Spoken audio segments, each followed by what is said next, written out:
किस गुंतुन में बैठी हो सीमा जी? हर हर महादेव। हर हर महादेव। जय श्री राम। जय श्री राम। आज मैं रामायण पढ़ रही थी।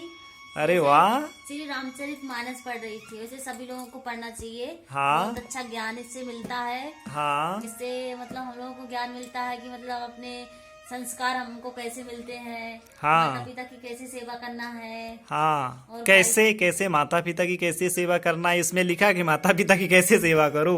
आप ये नहीं, बताओ। मतलब भगवान रामचंद्र जी कैसे भगवान रामचंद्र जी के जीवन से हमें क्या क्या सीखना चाहिए, ऐसा ये पूरा ज्ञान। और भगवान होते हुए भी वो मनुष्य का एक सर्वशक्तिमान बिल्कुल मनुष्य का रूप धारण कर सकता है, इसमें कोई संदेह नहीं है। क्यों? तो मनुष्य का रूप धारण करके भगवान श्री राम निराकार थे। निराकार थे तो भगवान के नहीं, भगवान निराकार हो सकते हैं, वो तो मनुष्य का रूप धारण करके एक सर्वशक्तिमान भगवान राम के रूप में, मनुष्य का रूप धारण करके भगवान राम के रूप में जन्म लिए थे। मतलब राजा दशरथ के यहाँ। तो थोड़ा सा समझ के पढ़ो। चलिए, बाय मिस्टेक थोड़ा बहुत। वाह, चलो तो क्या क्या सीखा ये बता दो। मतलब इसमें ये सीखा कि राजा दशरथ ने अपनी पत्नी से बोला था भगवान राम को, हाँ, वनवास के लिए, उन्हें यानी कि देश निकाला के लिए राजा दशरथ जी अपने पत्नी मतलब केकई को बोला था। हाँ, वचन दिए थे।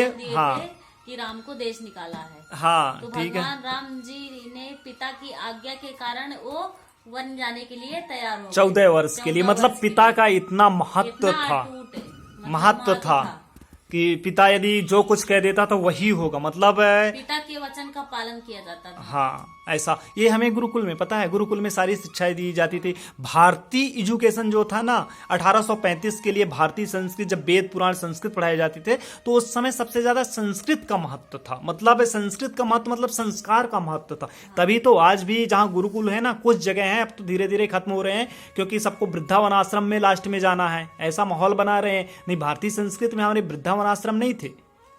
तो सुबह 5 बजे उठ के नहा धो के सारे मंत्रों को उच्चारण करके, मतलब 5 बजे से उनकी क्लास शुरू होती थी। आज के इंडियन एजुकेशन पूरे संस्कार, इंडियन एजुकेशन एक्ट 4 घंटे की पढ़ाई हो गई, जबकि उस समय 12 घंटे गुरुकुल में रह के मतलब 24 घंटे की पढ़ाई थी। तो पूरे ज्ञान मतलब माता पिता को वो बचपन से उनको संस्कार दिए जाते थे गुरुकुल में। हाँ, तो लोग कैसे मतलब संस्कार में रहना, वो सब उनको ज्ञान दिया जाता। हाँ, तो इससे हमें भगवान राम के कथा से जो क्या क्या सीखा वो। तो भगवान राम जी को देश निकाला हो गया था। हाँ, तो उसमें से उनके साथ उनकी पत्नी भी गई थी। हाँ, वो सम्राट की पुत्री होते हुए भी हाँ, वो अपने पति की मतलब पति का इतना प्रेम था कि वो पति के साथ चली गई थी। मतलब जंगलों में दर दर भटकने के लिए वो तैयार हो गई थी। वो चाहती तो नहीं जाती क्योंकि वो सम्राट की पुत्री भी थी और सम्राट की बहू भी थी। तो उन्होंने सारे सुख और मतलब घर द्वार अपना सब त्याग करके वो पति के साथ चली गई थी। ठीक है। और उनके साथ में उनका मतलब उनसे राम से छोटे, मतलब भगवान राम से छोटे भाई लक्ष्मण जी, हाँ, वो भी साथ में गए थे। हाँ, क्योंकि भाई भाई का इतना अटूट प्रेम था। हाँ, भाई भाई का इतना अटूट प्रेम होना चाहिए जहाँ आज के समय में भाई भाई का नहीं पड़ता है। हाँ, शादी होने के बाद सालखाड़ में ये खेती के चक्कर में ये लोग मतलब भाई भाई का लड़ाई झगड़ा होने मारपीट हो जाती है।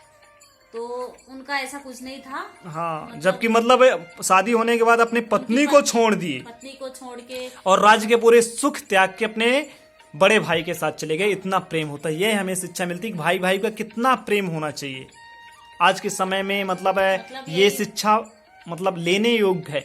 हर मतलब जिसके घर में हर दिन रामायण पढ़ेंगे ना तो उन्हें जरूर ये सब ज्ञान होता है। मतलब यही शिक्षा मिलती है कि अपने माता पिता की कैसे आज्ञा करना चाहिए, मतलब उनका पालन करना चाहिए। और पत्नी का भी यही धर्म होता है कि जहाँ पति चाहे जैसी भी परिस्थिति में जाए तो पत्नी को साथ में जाना चाहिए। और भाई का भी यही कर्तव्य होता है कि अपने भाई का हमेशा साथ देना चाहिए हर परिस्थिति में। जय श्री राम। हर हर महादेव।